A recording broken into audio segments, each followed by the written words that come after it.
I'm pleased to introduce our next speaker, Lance Hill, the Global Head of Insights, Analytics, and Measurement at HP Incorporated. Lance's journey in the world of insights began with something unexpected, analyzing Pizza Hut's coupons. Fast forward, he's now leading global strategies at HP, having held roles such as head of marketing for Northwest Europe and leading global commercial marketing for HP's personal system business, encompassing PCs, software, and services. His diverse experience also includes strategic plan planning at advertising agencies for companies like Gatorade, Under Armour, Nestle, PepsiCo, and so on. Today, Lance will be sharing his perspectives on the future of work, professional fulfillment and growth, exploring how we can navigate the evolving landscape of work to find purpose and drive in our careers. Please join me in welcoming Lance Hill. Thank you very much. Thank you. Excellent. So I do not have any gifts, but it's probably a good thing. Throwing around PCs and printers probably would not be a good thing, but we'll try and keep it very engaging as well. So great for Joel. And also kudos on whoever put this agenda together, because I'm seeing the pattern and they've really crafted this where Joel was talking about life at home. I'm going to talk about life at work in exactly the same ways. And similar, we started the day talking about AI. I do work for HP. I promise I will talk a lot about AI today, but from a different perspective, not necessarily how we use it in marketing, but really understanding how it's impacting work in its totality, and also how we've used it in the insights department.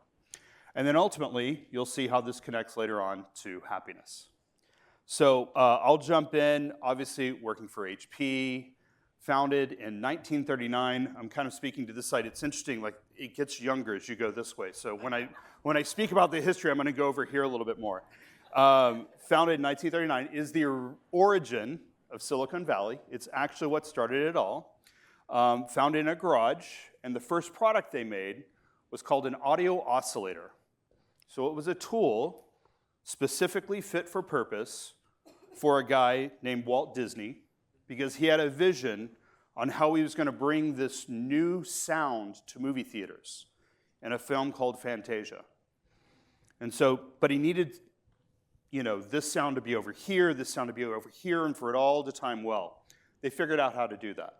And they allowed him to make his dream come true. That's really been the history of HP, but right now we're going through some pretty fundamental changes. We're not necessarily expanding, we're actually focusing, probably more than we have in the last 50 years. So that's what I'm going to talk about today, is all the insights that really helped get us there. In order to do that, as we're looking at life at work, we have to take a step back, not far back, because we don't have to go far back to start seeing fundamental changes in how we work. So in 2019, for those of you who are in the industry, every headline was about Gen Z is entering the workforce. And oh my goodness, what are we going to do? We have a new generation. They're not just digital natives, they're social natives. And you now have to completely change your management structure and how you coach and all of these things. A year later, the pandemic hits. And as you can see through all the videos that were just shown by Joel, and I promise I'm also not going to make you cry during my presentation. Hopefully, right? If I get too bored, you might cry, but I'm not going to try to at least. We all turn home. Now, for some of us, that was actually a great thing. It really escalated the trend of hybrid work, right? Which ultimately was a new freedom for people. We got more autonomy in how we get to work and where we get to work and when we get to work, etc. But there was a bad part of that. Hours skyrocketed. Absolutely skyrocketed during this time period. We worked more than we had ever worked before, even though we were working from the comfort of our home. Many of us on IKEA furniture. And that led to 2023, where quiet quitting became the new term. Employees were becoming so disenfranchised. We had learned all these new freedoms, but we're working more than ever, and unfortunately, we just didn't see the meaning of what we were doing. And now, yet another trend is coming in, AI. Now, I'm going to talk about AI from a little bit of a different perspective. Similar to what you've seen today, the really big difference with AI is it's something we're learning at work. Now, again, for this side of the room, there's been a lot of technology change over our lifetimes, and most of the time it starts in our personal lives. We started file sharing on things like Napster, and now you get to SharePoints and et cetera, right? We started with a thing called AOL Chat. Now you have Teams and everything else. So all of these behaviors that we use at work and that really fuel how we work today all started in our personal lives and then got adopted into our commercial or our work lives. We figured out how to apply them. AI is the exact opposite. It's starting at work, but it's being adopted in the home or in your personal life. What's different for that is that the IT departments have to train their employees on how to utilize AI. And they have to almost force this new behavior versus it being forced on them. So again, a very, very different time. So if we just look at these things from an IT perspective, they had a new group of workers they had to figure out. Now all of a sudden, I've got to get every one of my employees the ability to work at home securely, effectively, collaborate securely and effectively. Then how do I start to manage through this? And now I have yet another tool that's coming in really changing how we work. Well, all of this is ultimately not a good thing. Our relationship with work is not in a good place. Only 28% of employees worldwide, now again, this is over 7,000 people in 14 different countries, 28% of people have a healthy relationship with work. That's not a good number, especially when you consider the fact that most of us spend more time working than we do with our families. So work, ultimately, has become a four-letter word. Again, not a good thing. But there's optimism. So I love that I get to present this slide because normally I'm presenting to engineers and they don't care about the deep stuff, but presenting in form of different insights groups and people that love insights, you get to love these really meaty slides. So what we did, and this again will change constantly, but in December of this year, we did what we call a global sentiment tracker. So we're really understanding what is the pulse of people, where's sentiment at. We go through all of it. Really, it's kind of like a pollster type thing where we ask in the next 5 years, is this going to be better or worse than it is right now? And what you will notice is that the world is not going to be a better place in 5 years, according to most people. My country is not going to be in a better place in 5 years. Again, there were some exceptions. But my work and my career, that is going to be better. My community, which isn't on here, is going to be better. And my life is going to be better. Now, the reason I present this is it presents work in a really interesting context. When things that are outside of your control start to feel very negative, very bad, we tend to really focus in on the things that we can control. And what's interesting is that people are starting to see work as something that they can control, something they do have autonomy and agency over, that they can actually control their career, they can control how their work experience goes. And what you see is this is actually driven by two different things. And funny enough, two things that are changing very quickly. Again, that ability to work where and when I want. And secondly, the ability of AI to really change how I work and make it more meaningful and more purposeful. And we'll dig into that quite a bit more. But again, there is a tension point. And the tension point is that most companies prioritize growth over employee experience and specifically employee fulfillment. We're not saying that growth isn't always, but most companies that we see that are actually really performing well actually strike a really good balance between the employee experience and growth because one actually begets the other. Employed and engaged employees close sales at a faster rate, they innovate better, create more patents. Whatever the metric is, engaged employees always perform better. So actually, engaged employees is a means to growth for companies, but oftentimes it gets sidetracked as soon as the growth numbers start going down instead of doubling down on that. Well, if we think about why some of this is starting to happen and why is fulfillment necessarily in a bad place right now, there's really two things. Number one, workers spend about 58% of their day doing work about work. That is work that is absolutely meaningless. I'm having the meeting to get ready for the meeting that is going to be for the big meeting. I'm filling out reports on the meeting I just had that I didn't even really want to be in and has nothing to do with my job, et cetera, et cetera. Secondly, as anyone who's been around for a while will tell you, we are spending 3 times more of our hours in meetings than we did in just 2019. 300% increase in meetings. This was a trend that started during the pandemic that we can't seem to get out of now because it's become habitual, it's become a behavior at this point. And we're having a really hard time backing away from that. And this is not necessarily the great meetings, because we all go to some meetings that are really, really good. This is the ones that you're rolling your eyes and probably doing something on the side. So again, fulfillment is what drives business growth and personal happiness. So you may ask, what is fulfillment? Well, we've figured out what fulfillment means by doing several things. Number one, and I'll talk about this in a bit, we now always start with what we call step 0, which is utilizing AI listening to go out, gather, and really understand a topic before we start qualitative, before we start video diaries, before we start any of our quantitative projects. We actually go out and listen first to really make sure that our aperture is open, make sure that we're not being biased, because again, we're a very old company that's done a lot of the things the same way for a very long time, including our insights group. So we make sure that we're utilizing AI to expand our practices, not necessarily replace any of them.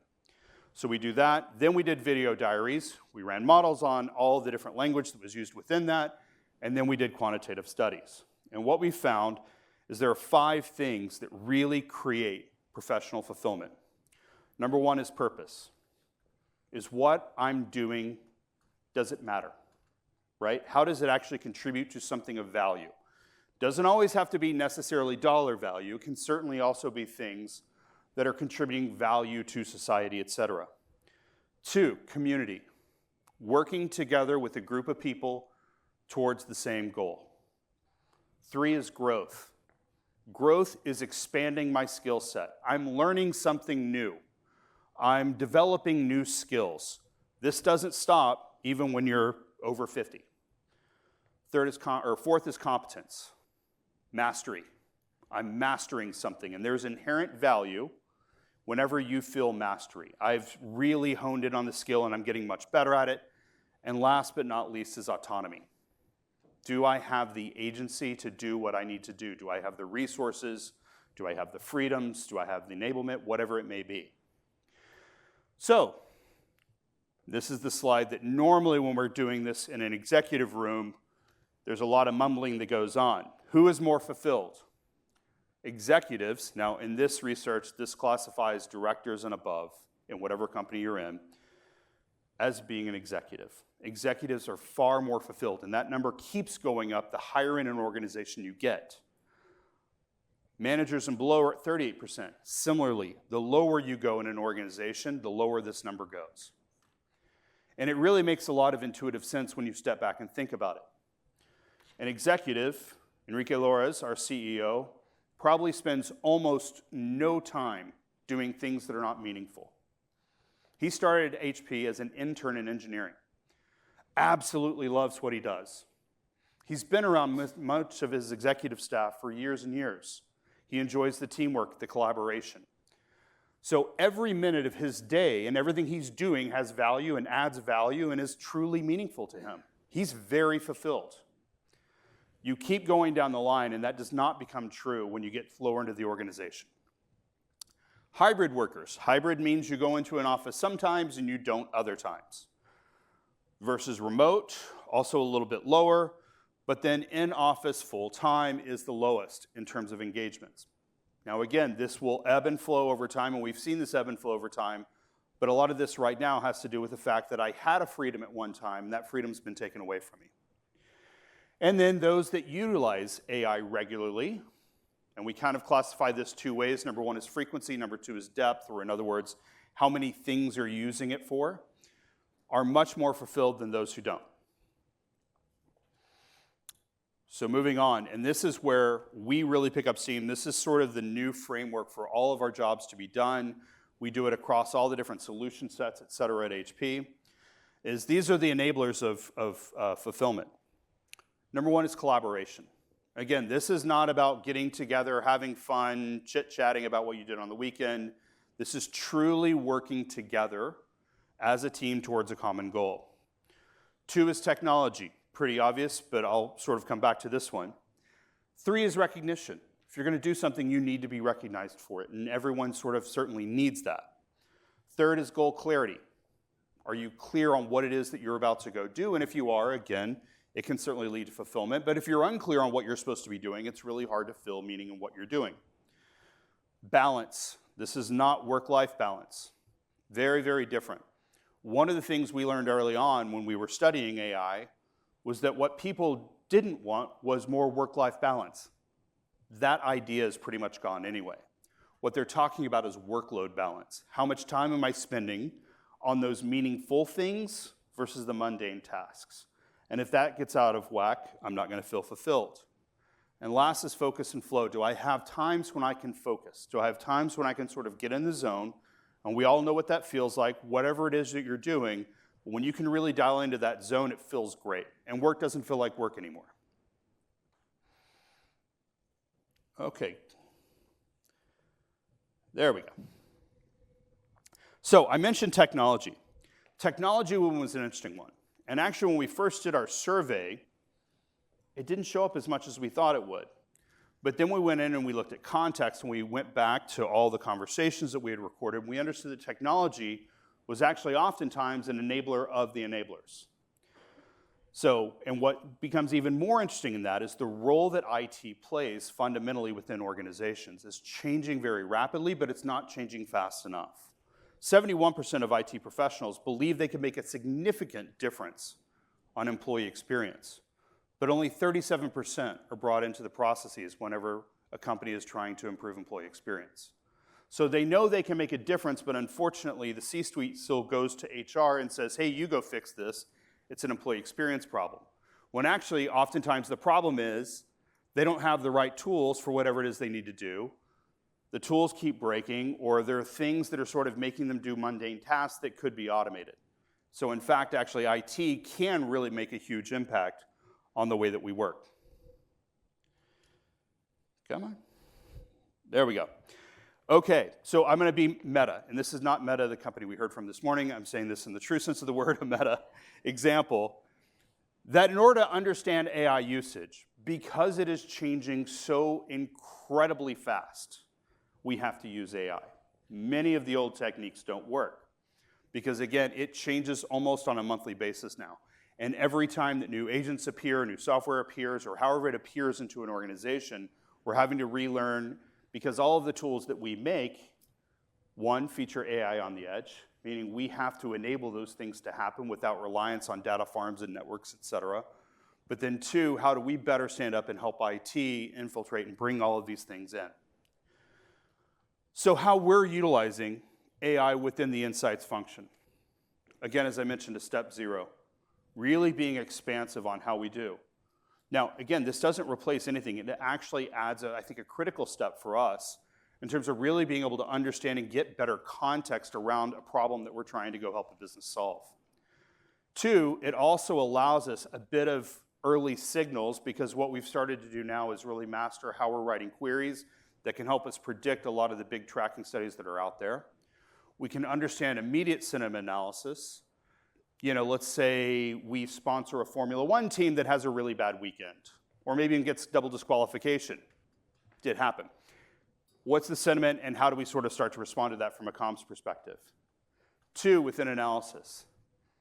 As I spoke, you know, when I started in the Insights organization many, many years ago, and you had a bunch of video diaries, somebody would need to sit through there and write down everything that was said and translate back and forth, and you had to wait on the translations from this company to do the next stage of the analysis, blah, blah, blah, blah. Now we do video diaries, and literally the next day, we're able to do analysis on everything that was said. We're actually able to develop models to understand the correlation between different statements and sentiment, et cetera. So we're utilizing AI through all the analysis and being able to not only translate, but then break down everything that's said and present what would classically be qualitative research in a quantitative way because of the number of discussions we're able to capture.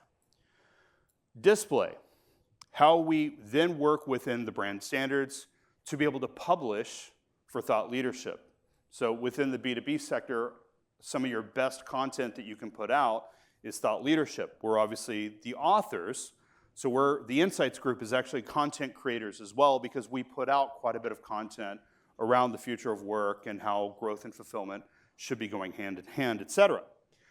Last but not least is sharing. Now this one I think is always a little bit of a controversial topic. LLM models are everywhere, and I see a ton of Insights vendors out pitching them. One of the biggest fears we have within AI, within our organization, is maintaining a singular level of truth. If someone's writing the query just a little bit way and you're all just accessing the same data points, and yes, we've done that. We've also transitioned, and every bit of my data is in Databricks and fully accessible.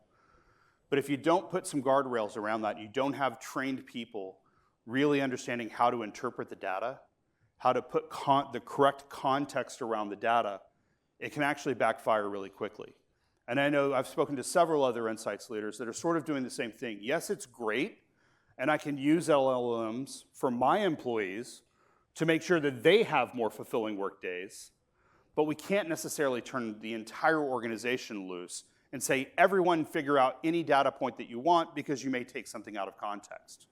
For example, the one I said earlier, if you just looked at how much is technology related to things like goal recognition, well, the number would look very, very low. But when you start to unpack it a little bit more and you see, oh, well, actually, you have to look 2 steps beyond, because what oftentimes happens are people go back to the transcript of their Microsoft Teams call, and actually there is a bit of sort of goal clarity that comes from that, because they can look back and it can actually start to assign actions. So while it's not always there on evident, if you understand the data, you know it well, which we expect all of our teams to do, you can really start to leverage LLM to work in a more fulfilling way, but we can't necessarily turn it over to the whole organization yet. So in closing, and I promised I would pick back up a little bit of time. If you think about improving employee experiences in 2019, which doesn't seem that long ago, but if you're in the B2B space, and if you work within corporate America, it is radically different. Number one, employee engagement was at 35%. Now, it was sort of on its way up, and it was trending up, and as I said, it hit up to 38, 39% in 2021. And then it came crashing down starting in 2022, and is actually seeing a stronger decline than we've ever seen it. And the actively disengaged, according to Gallup in their poll, is also up to all-time highs. Technology was around in 2019, but no one ever talked about technology and employee engagement. In fact, at that time, companies like Google were putting slides in their offices and, hey, we'll do your dry cleaning and we'll give you free lunch. But they weren't focused on how people are actually doing work and were they really enabling people to do their best work more often. Third was a one-size-fits-all approach.